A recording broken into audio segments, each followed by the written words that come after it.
You smell that? Celebrity, son. Oh, nothing in the world smells like that. I love the smell of celebrities in the evening.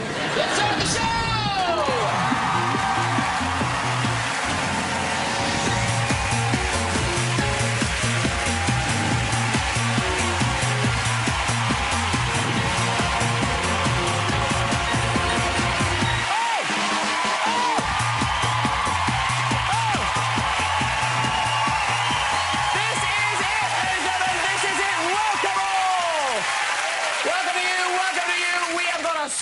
Lineup for you tonight. That is one lucky sofa. Oscar winner, star of Apocalypse Now and The Godfather, Robert Duvall is on our show. Yeah. He's Iron Man and Sherlock Holmes. Robert Downey Jr. is here. Yeah. Actor, writer, all-round brain box, Stephen Fry is joining us. And ladies and gentlemen, the biggest band in the world, U2, are here. You too, they're here. Yeah. And don't worry, they won't just be performing over there, they will be having a proper chat on the sofa as well. So, what a film career Robert Duvall has had. He was, of course, Oscar nominated for his role in The Godfather. Famous, yes. Full of so many great lines like, I'm going to make him an offer he can't refuse. Mind you, I've had an offer like that. Yeah, I mean, 3 bottles for a tenner. You can't pass that up, can you? Delicious. Robert Downey Jr., famous, of course, as Iron Man. Yeah. And you do wonder, do those jetpacks have brakes? No, they don't. And listen, U2, biggest band, they are joining us. Bono, of course. Bono has met all the world's great statesmen, Bill Clinton, Nelson Mandela, even Nick Clegg, ladies and gentlemen. Oh, Bono looks thrilled, doesn't he? He looks really, really excited.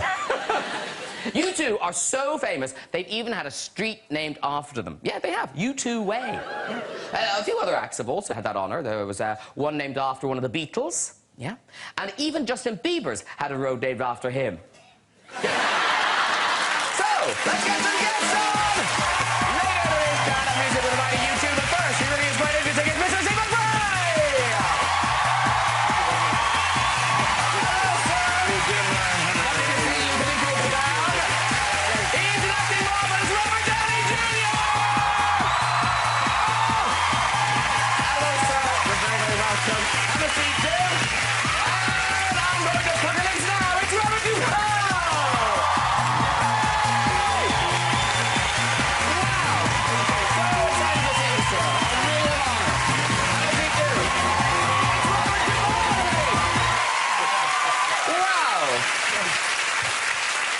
Well, lovely to see all of you. Stephen and Robert, welcome back. And Mr. Duvall, because it's confusing to the two Roberts. Are you a Robert? Are you a Bob? A Bobby? A Bodge, too. My brother couldn't say Bobby, so I was Bodge until I grew up, and then they started calling me Bobby.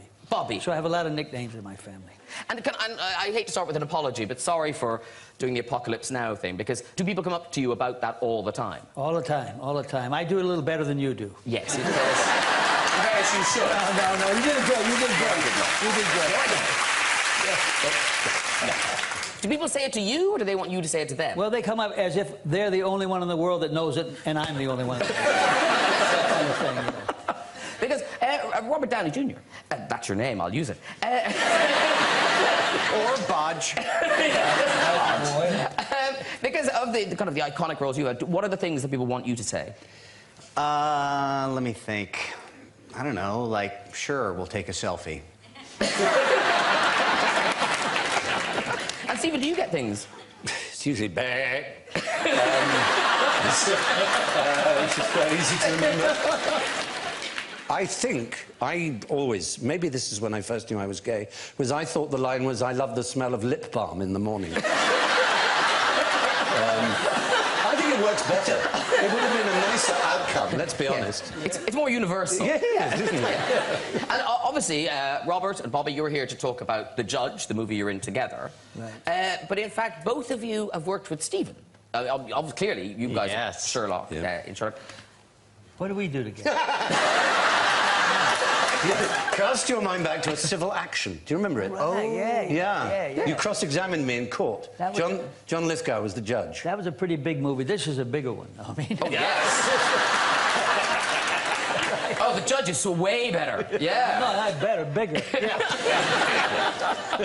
The biggest one I've been in centuries. It also has to be said, Bob, do you remember a movie called The Paper that you did, a Ron Howard movie? Yeah. You did the best hemorrhoid acting I've ever seen. Do you remember your character had hemorrhoids? Every time you sat down, I forgot. you winced. It was brilliant. Was that part of the script? Or was No, that I think it was you. It might have been me. But what's odd is it true that even after you'd worked with Robert, was it 2 times, you still didn't recognize him? Well, he's cleaned up. He looks great now.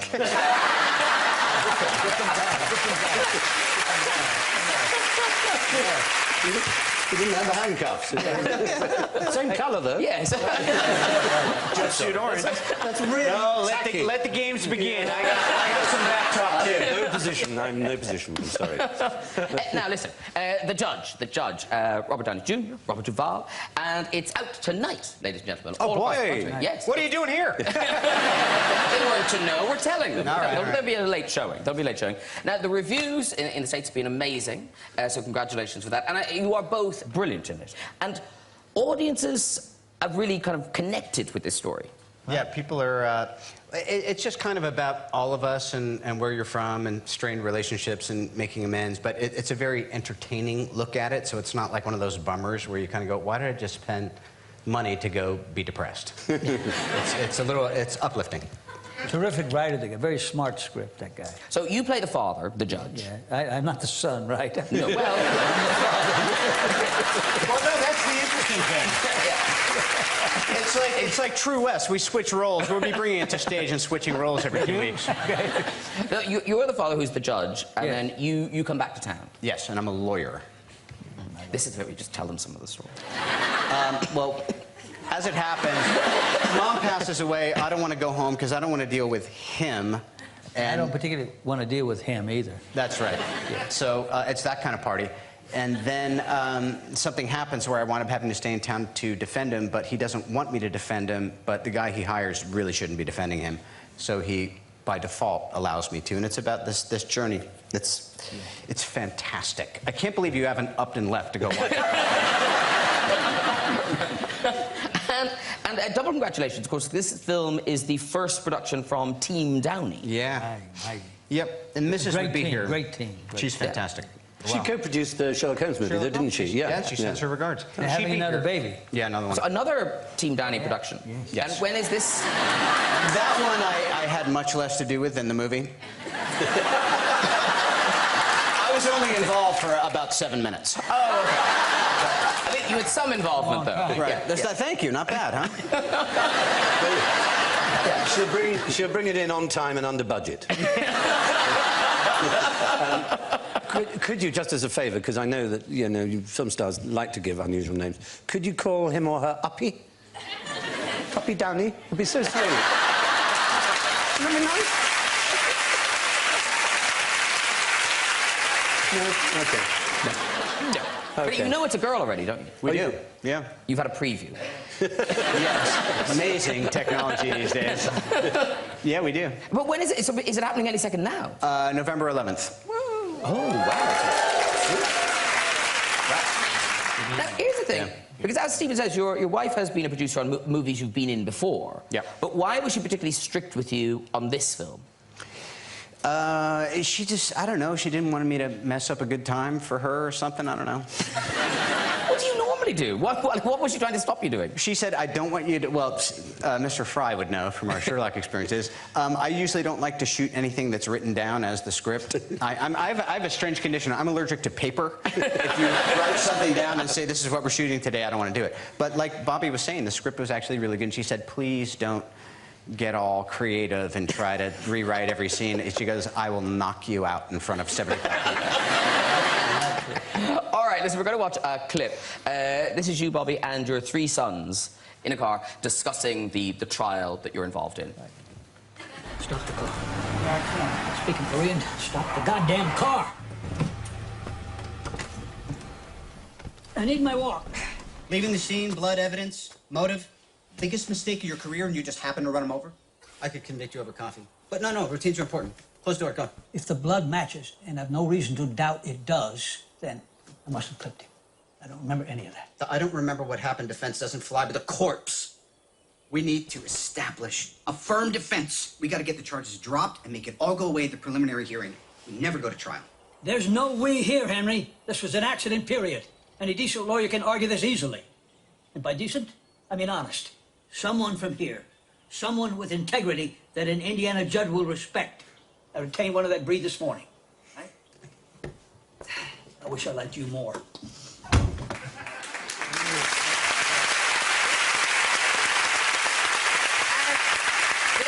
Is an extraordinary statistic. This movie, The Judge, I believe it's Mr. Duvall's 88th film. It's only your 90th film. Wow. Come on. Good day. That's incredible.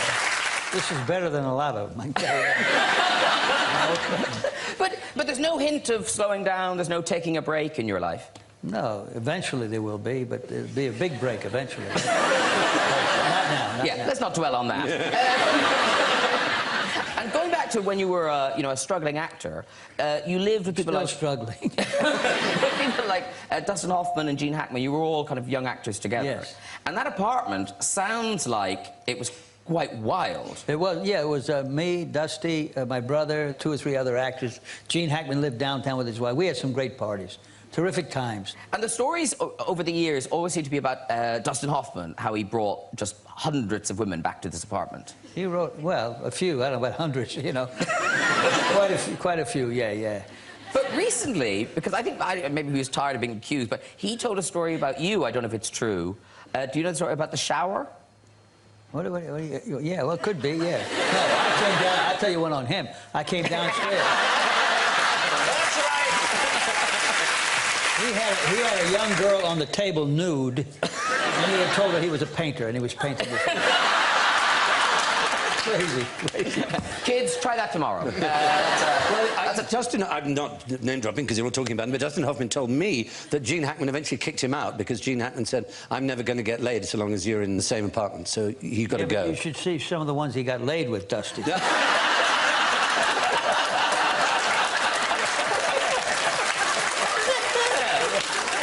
Really. And listen, well, we've got you here. We've got to mention The Godfather. Yes. Well, yes. I think a lot of people assume that Marlon Brando was a very kind of serious figure, but the two of you seem to have a lot of fun on set. A lot of fun, especially with Jimmy Caan. Jimmy is he and Bill Murray are the 2 funniest guys I ever worked with. And Jimmy would tell a joke. It would take Brando 3 seconds to catch on, and he would go like that.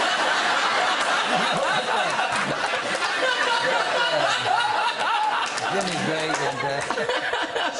and we had great times. Yeah, I know where you're heading. Well, because you did about the mooning. Yeah, because we all moon, believe me, and to keep the set, fun. Yeah. So I'll tell you the best story of all. Okay, go. This is absolute true story. We're in Staten Island at the wedding, and Brando, he gave out belts at the end, for championship belts for mooning. He went for his belt, I went for my belt. And Coppola said, come on now, there are women and children. But he kept going, I kept going.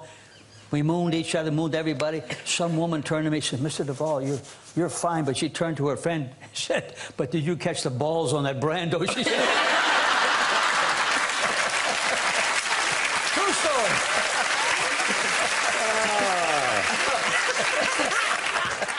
And the not learning lines thing, that's true. Brando wouldn't learn lines. Well, he did, but, he when I did, in the Philippines, when he did Apocalypse, he had a hearing thing, but then he had signs.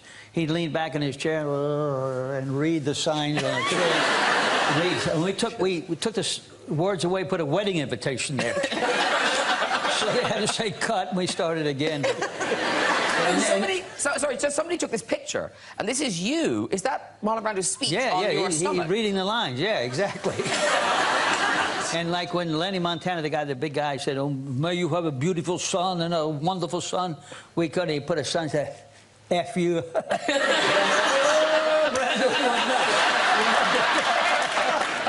But, you know, and Coppola would say, come on, guys, we got to be serious. But, you know, he liked it because it kept things relaxed. We did a little of that on the... May it be a masculine child.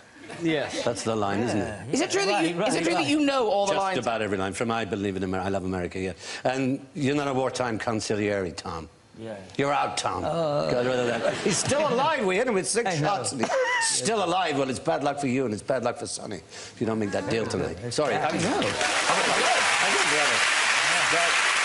What's so great is the Tom Hagen character is actually really wonderful because he's taken in by the Corleone family. Yeah, but I can't, as the actor, I couldn't step over, and as the character, he couldn't step. He'd never really be a member of the family. No, that's right. That was the never really, you know. And you're always fighting and saying, so you can't just kill a man like that. And Al Pacino says, if history teaches us one thing, it's that anyone can be killed. Yeah, nice. Yeah, well, that's lovely. Yeah. Really cheered us up on a Friday night. Thank you so much. Yeah, after a hard week, I'll just settle down and watch the Graham Norton Show. Great. Listen, Stephen Fry, sir. New book out. This is part 3 of the unfolding autobiography. Yeah. But we're still not up to now, are we? No, I fear not. It seems an act of absurd vanity to write. There are perfectly serviceable one-volume biographies of Alexander the Great and Napoleon, and even Katie Price, I think. But, for some reason, I've managed to stretch mine out like a piece of mucus. But it has... The first was my childhood, and the second was sort of making it in show business, and this is rather dirtier, grimier, muckier years of self-indulgence. This one's going to sell. I was going to say to you, because, you know, the tabloids have a field day with it. Yes. Because it seems, you know, the odd thing is, you know, here you are working at it seems the height of your powers. You know, your career is going like this. What would have happened to your career if you hadn't been doing all those drugs for those years? Well, I don't know. I did always separate them. I never went on a sound stage or on a theatrical stage or on television, or I never wrote with a single flake up my nostrils, or indeed alcohol, because the buzz of work. Indeed, my last autobiography was prefaced with a Noel Coward quotation, which is, work is more fun than fun, which is something I profoundly believe. Very, very quickly, just in the book, lots of other things in the book. Yeah. It's full of really funny stories and very good showbiz anecdotes, and also so many famous people in this book. I'm a slut, yes. No. Can you quickly tell the people the story of Christmas in Norfolk? Oh, well, which is amazing. I did a line-out for a show once, and there was a royal presence, and the Prince of Wales said, apparently you live in Norfolk, is it right? I said, well, I do have a place. It's not far from Sandringham, in fact, which is where the royal family have a house. And he said, oh, wonderful. I said, you should come visit me for Christmas. He said, that'd be lovely, lovely, lovely idea. Of course, I thought no more about it. And that Christmas, I had a real house full of friends, about 14 people, all squeezed together. And I'm a very early riser. I'm very much a lark, not an owl. And so I was up, and I was making eggs Benedict, I remember distinctly. And hollandaise sauce is a very, you know, you have to concentrate. You have to get the melted butter into the egg yolk. You have to really thin, steady stream. The phone went. So I was going, somebody answer that! Please, somebody with... No, all the 14 people showering, shagging, whatever they were doing. and nobody was on. So I picked up the phone. Yes! They went, can I speak to Stephen Fry, please? And I said, yes, this is he. And he said, this is Prince of Wales here. And there's my brain, a little part of my brain sent a signal to say, oh, fuck off, Rory. Then another part, because you always know when it's someone real, another part just overtook it and went, oh, hello, sir. He said, I was wondering about taking you up for that offer for tea.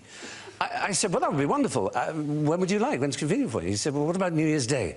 So I said, well, that would be fine.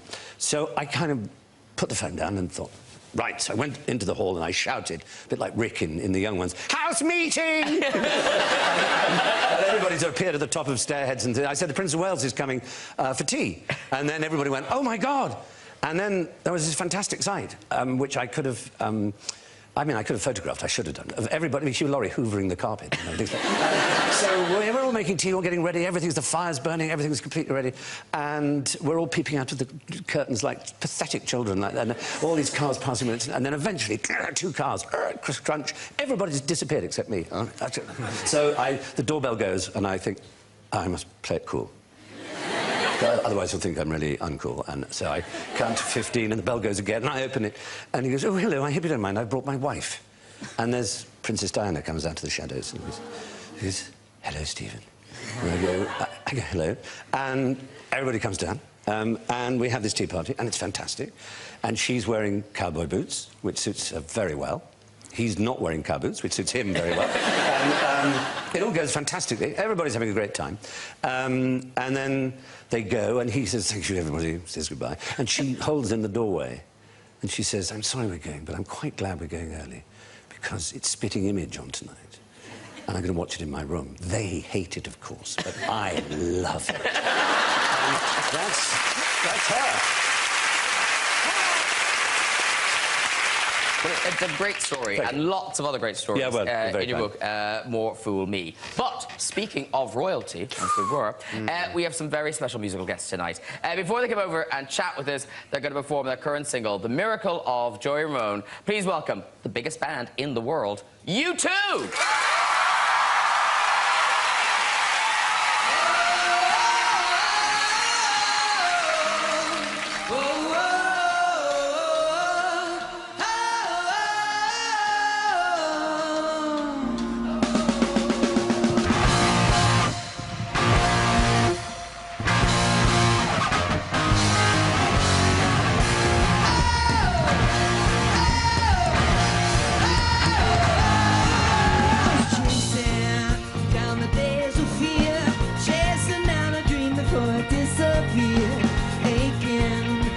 Somewhere near your voice was all I had.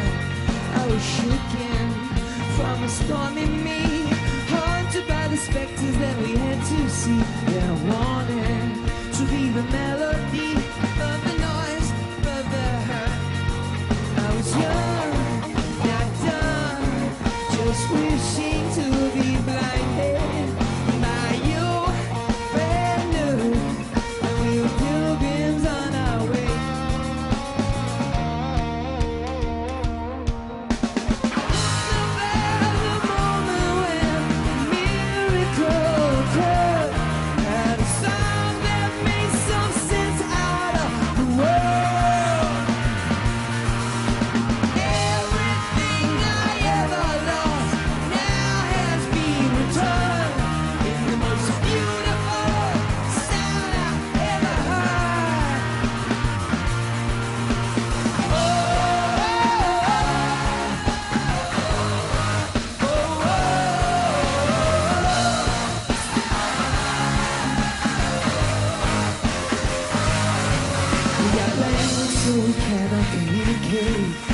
Religion so I can love and hate, music so I can exaggerate my pain. We're given a name. I was young, not done, just wishing to be blinded by you, brand new, and we were pilgrims on our way.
Someday be returned, the most beautiful sound I ever heard.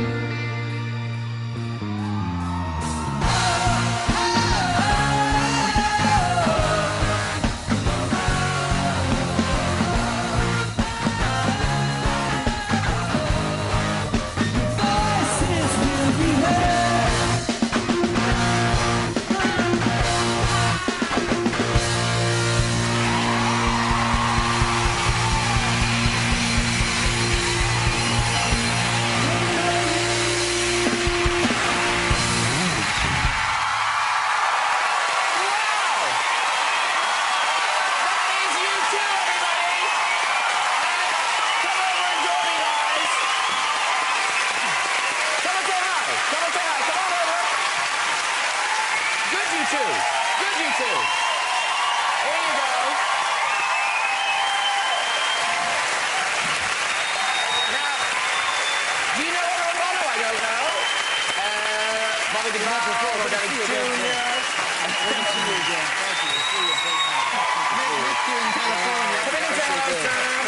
This is Larry. Robert. Are you in the middle? Yeah, we are. Some down on the crack. there. God, it's like, honestly, it's like boarding an Air Ryan flight. Get in there now, you're great. You okay? Yeah, no, but they have bathrooms here. Yeah. Unlike Wait, do you need to go? Oh, I see on the they're Ryanair. Ryanair. They're taking them off. I was thinking you needed to go. Ever. He's so cool. So now, have you guys all met U2 before? Yes. Once. Keep meeting Bono at funerals, very sadly. Clement Freud's, everyone right next to you, and then at Steve Jobs's at Stanford. Yeah. Wow, you were determined to bring us down tonight. Yeah, I'm sorry. No. It's like, everyone in the room, hey, you too! Stephen, when we meet at the funerals, Stephen just says, it's not ours, though. So there we come. Good news. Yes. Now, feast your eyes on this. Now, any kids watching? Oh, This gatefold, is it? It's a long-playing record, everybody. It is a gatefold. No, it's a gatefold. Yeah. Look, there's the lads. Yeah. Yes. This is it. Songs of Innocence. And now, normally when bands come on, they're trying to flog an album. Right. But everyone's got it already. So it's like, what's the point? I mean, we're thrilled. We're thrilled you're here. It's that all the people got very annoyed that it was given to them free. They now get to buy it. But this is the madness. Bought this time yesterday, and that song's impregnated. I had to buy a special solution to take the song. But no, but isn't this true? In the midweek charts, it's number 4. Yeah. So, Yes, but but do they not know they've already got it? But they haven't got the vinyl. Okay. They haven't got the CD. So everyone gets it on the iTunes. Right. Who talked to who? Did you go to iTunes? Did iTunes come to you? Yeah, we worked very hard on these songs and we really believed in them, but we were scared they wouldn't, people wouldn't hear them, or, it's tricky these days, to be heard. And we've been around a while. Why would anyone want another U2 album? We kind of asked ourselves that question. And, no. Poor U2! Who has worse luck than U2? There is, at the back of any performer... It's a heartbreaking story, Bob. We adopted the unforgettable fire. It's just, look, if anyone, wanted to call time on us, we've been around a while and we just wanted to do something fresh, something that no one else had done. And, it turns out some people don't believe in Father Christmas. And they see Father Christmas in their lounge on Christmas morning. They just want to give Father Christmas a good kicking. Good kicking. Adam, I think you didn't care either way, did you? No, I cared in as much as I knew that if we put it out the normal way, records don't stay around the way they used to a few years ago. And these songs, I think, are like they're some of the best songs we've ever written, and to get them out this way digitally, it wasn't exactly a revolution, but we thought if we went to Apple, we would at least get paid, and Apple would give them free to their customers, which we thought was a good idea. I mean, there's a lot of people who were... uninterested in U2, who are now, mad at U2, which, as far as we're concerned, is an improvement in the relationship. This is a crazy thing. I did not know this till this afternoon, that your association with iTunes goes back quite a long way. Mm-hmm. Yes. So, at the bottom in your iTunes, there's those little symbols, like there's music, there's artists, there's more, whatever. The symbol for artists... Yeah. That's Bono. Yeah. Thank you. Can I just say, you look like you've got the biggest Adam's apple in the whole world. I think they just needed a big head for a little small symbol. Now, I don't want to cause a fight, but I think most people, when they, see U2, we think of it sort of as Bono's band. I've said it. Not the band. No, but it's not. It's Larry's band. True. Yes. Yeah. Yes. So when did you... when did he take over? I'm assuming he has. Oh, he has. Well, about 5 minutes after I thought I'd taken over. So really, immediately? Yeah, we had our first rehearsal in my kitchen. And sort of everybody arrived, those Adam... Edge's brother, the McCormick brothers arrived, yes, and there were a couple of people there, and then Bono arrived late, and it was just obvious within a few minutes that he was not going to be carrying amps, he was not going to be playing guitars, he wasn't going to be messing with technology, he was just going to be in charge, and I was fired. That's actually not true. The only job they give the singer is if you can't do anything else. I couldn't play. You know, it's one of those. So they said, you know, they said, be a manager. And Adam said, no, I think I could be the manager. So I got to be the singer. And, but there's 4 bosses in U2. And we all share everything and have done. We still have the same crew. Joe Hurley, who mixed the sound out now here tonight, he mixed us from our 6th gig. So it's a community of people that we've kind of, our music has come out of and stretches right down to Cork. Asher now. That's a long way from where you're sitting. But not a long way from there. Because when they started, when U2 started, because look at them now, you know, global superstars. This is near the beginning, what they look like. Now, I think this was during the great conditioner shortage in Ireland in 1980.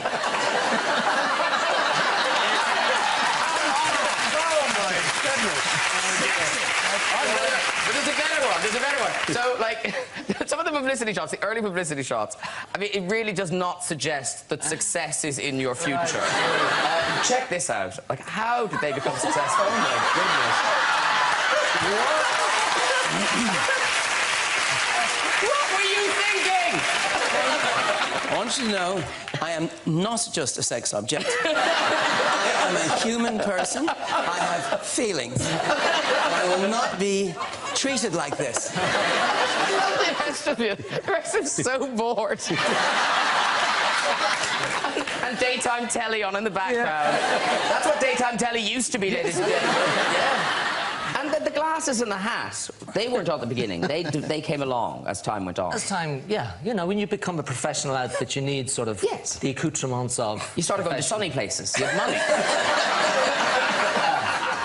Exactly. We have a whole committee.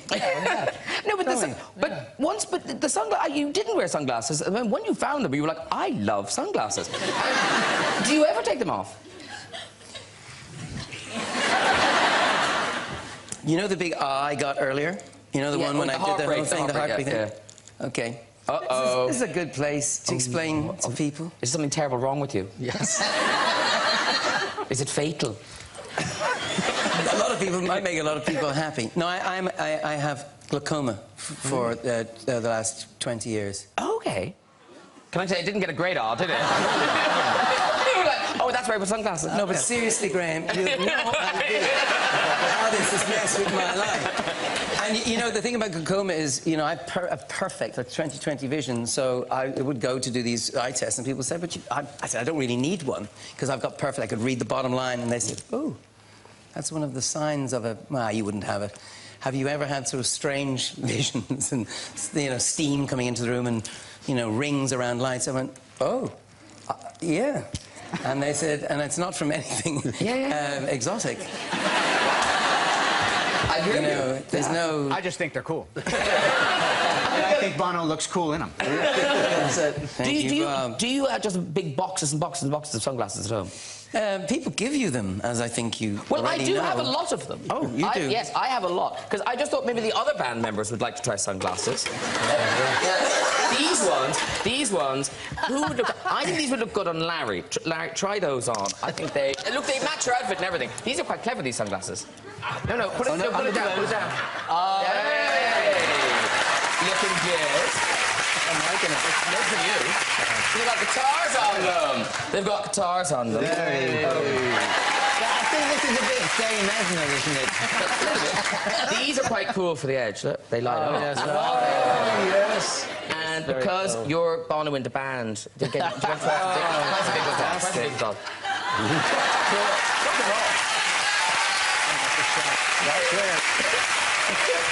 You know like the fly. These are great. I love these. You genuinely like them, don't you? Yeah, definitely. I can see. I wouldn't mind doing a glass swap with Bob for a second. Thank you. It's about time. Just to see. I hope you'd. I thought you'd Oh, we never can ask. see your eyes for 1 second. Thank you. Look away, they're burning, they're burning!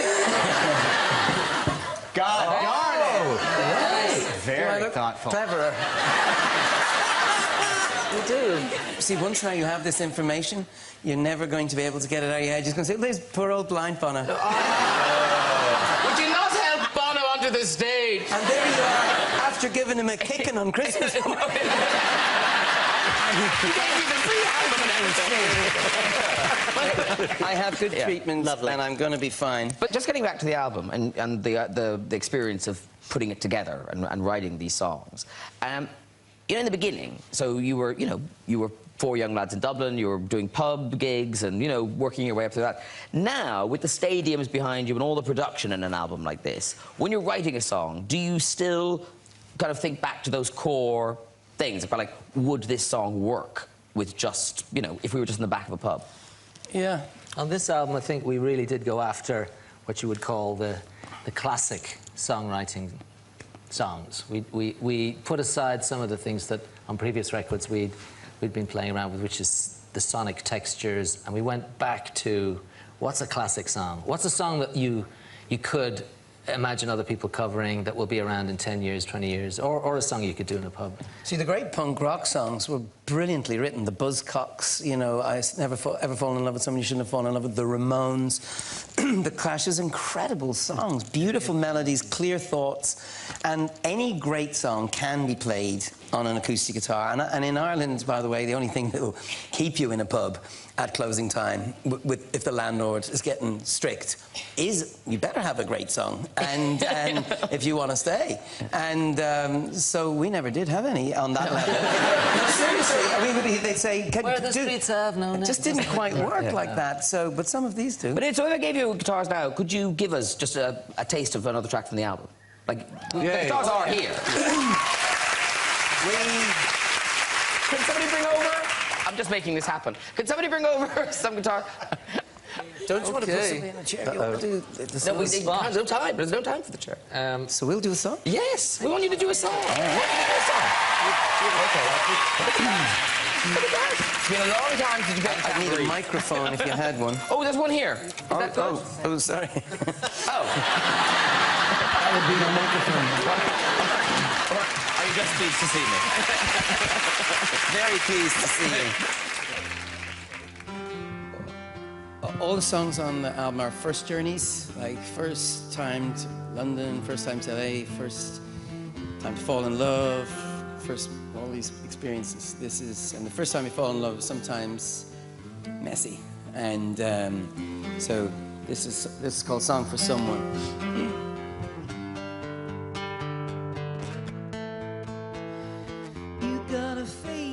Spoiled by beauty, I have some scars from where I've been. You got eyes that can see right through me. You're not afraid of anything they've seen. I was told that I would feel nothing the first time. I don't know how these cuts heal, but in you I found a ride. If there is a light you can't always see, and there is a world we can't always be. If there is a dark that you shouldn't doubt, and there is a light, don't let it go out. And this is a song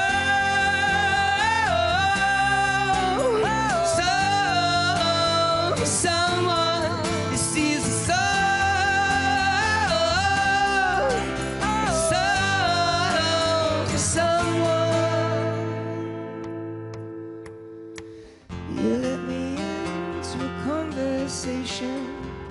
A conversation only we could make.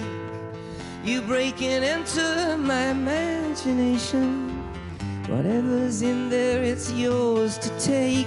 I was told I'd feel nothing the first time. You were slow to heal, but this could be the night. If there is a light you can't always see, and there is a world we can't always be. If there is a dark within and without, and there is a light, don't let it go out. And this is a song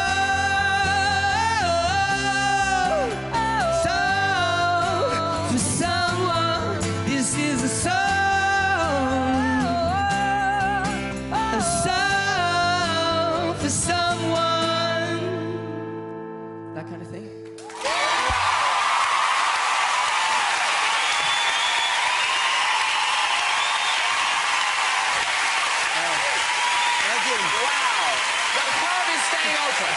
The pub is staying open. What a great show. Thank you to all my guests tonight. Mr. Stephen Fry. Robert Downey Jr. Mr. Robert Duvall. And, of course, you too, everybody. You too.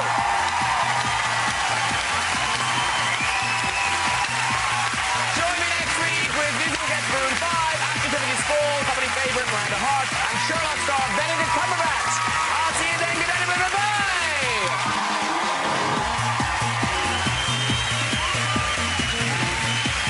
That's Graham, next Friday at 10:35. Over on BBC 4 now, a revealing look at a rock great, Robert Plant.